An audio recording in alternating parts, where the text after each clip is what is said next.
welcome to my very first YouTube video. Perkenalkan, namaku Kathleen dan aku merupakan mahasiswa dari Universitas Kristen Petra Surabaya, jurusan Manajemen Keuangan dan Investasi angkatan 2018. Nah, di video YouTube pertama ini, aku mau share tipis-tipis gimana sih cara aku mengatur keuanganku. Yuk kita lihat sama-sama. Dulu waktu SMA, aku tipe yang dikasih uang setiap aku merasa uangku habis. Oleh karena itu, aku cenderung boros dan membeli apapun yang aku mau. Tapi setelah masuk kuliah, ada sedikit perbedaan nih dalam penerimaan uangku. Aku sudah mulai menerima uangku secara bulanan. Jadi mau gak mau, aku harus belajar gimana cara mengelola keuanganku dengan baik biar dapat dialokasikan ke tempat-tempat yang tepat dan uangnya bisa dipakai seefektif mungkin. Secara garis besar ada dua cara yang biasanya aku pakai untuk mengelola keuanganku. Yang pertama, aku akan menentukan uangnya mau dipakai buat apa dan kapan dipakainya. Biasanya cara ini aku pakai kalau ada sesuatu yang spesifik yang pengen aku beli dan harganya cukup mahal. Misalnya, aku tipe orang yang suka banget nonton konser dan aku pengen beli tiket konser di bulan September tahun depan dengan harga 1 juta. Dari situ aku akan hitung kira-kira aku harus menabung berapa sih setiap bulannya sampai di bulan September tahun depan. Karena aku mau beli tiketnya di September tahun depan, aku masih punya waktu 12 bulan untuk menabung. Jadi kalau dihitung kira-kira aku harus menabung sekitar Rp85.000 setiap bulannya. Dan selama menabung ini, aku akan pakai sisa uangnya seperti di cara berikutnya. Cara yang kedua.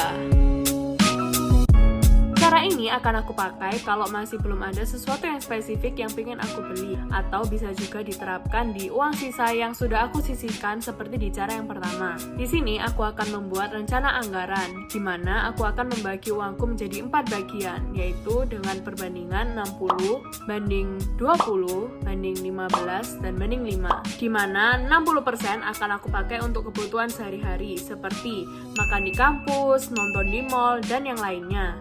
Sekarang aku sudah mulai berinvestasi, sehingga 20% dari uangku akan aku sisihkan untuk berinvestasi. Karena 20% dari uangku ini jumlahnya sedikit, aku hanya berani beli satuan lot saham dengan harga yang pas juga di kantong mahasiswa. Sedangkan 15% akan aku pakai di biaya tak terduga atau dana darurat. Sisanya kadang aku donasikan untuk orang-orang yang lebih membutuhkan. Biasanya aku melakukan donasi melalui website Kitabisa yang aku temukan di media sosial seperti Instagram dan yang lainnya. Nah itu dia 2 cara aku mengelola keuanganku. Tapi biasanya mau aku menggunakan salah satu dari cara tadi atau aku menggunakan keduanya, aku selalu mencatat keuanganku secara rutin. Nah, pasti banyak yang bingung kan, apa aja sih yang harus dicatat sebenarnya? Kalau aku sendiri, biasanya aku mencatat pengeluaranku itu untuk apa aja dan berapa harga-harganya. Jangan lupa bahwa mencatat keuangan secara rutin merupakan peran penting bagi kita yang mau mengelola keuangan dengan baik. Karena melalui catatan itu, aku bisa ingat uangku aku pakai buat apa aja. Selain itu, dengan mencatat keuanganku, aku jadi bisa memperbaiki pengaturan keuanganku. Di akhir bulan bisa direview dan dilihat-lihat bagian mana yang harus dihemat. Oh ya, cara aku budgeting belum tentu sama dengan punya orang lain ya, karena pada dasarnya budgeting setiap orang itu berbeda-beda. Dalam arti setiap orang mempunyai caranya masing-masing atau pembagiannya masing-masing dalam budgeting. Sedikit tips dari aku ini tipe orang yang jarang banget pegang cash. Karena aku merasa kalau aku pegang cash, aku cenderung untuk boros dan suka beli tanpa mikir. Jadi menurut pengalamanku, dengan menyimpan uang di ATM sudah termasuk berhemat. Karena nggak semua toko transaksinya bisa dibayar dengan kartu, dan kalau kita mau ngambil uang, pasti kan membutuhkan waktu. Dan kita kadang males untuk ambil uang, apalagi kalau sudah dikejar waktu untuk masuk kelas.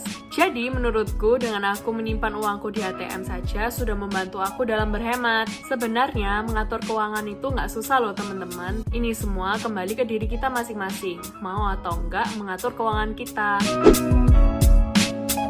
Ada satu quotes yang bisa kita jadikan moto dalam mengatur keuangan. Do not save what is left after spending, but spend what is left after saving. Yang maksudnya adalah kita harus menabung sebagian dari pendapatan kita, dan dari sisanya itu baru kita rencanakan pengeluaran kita.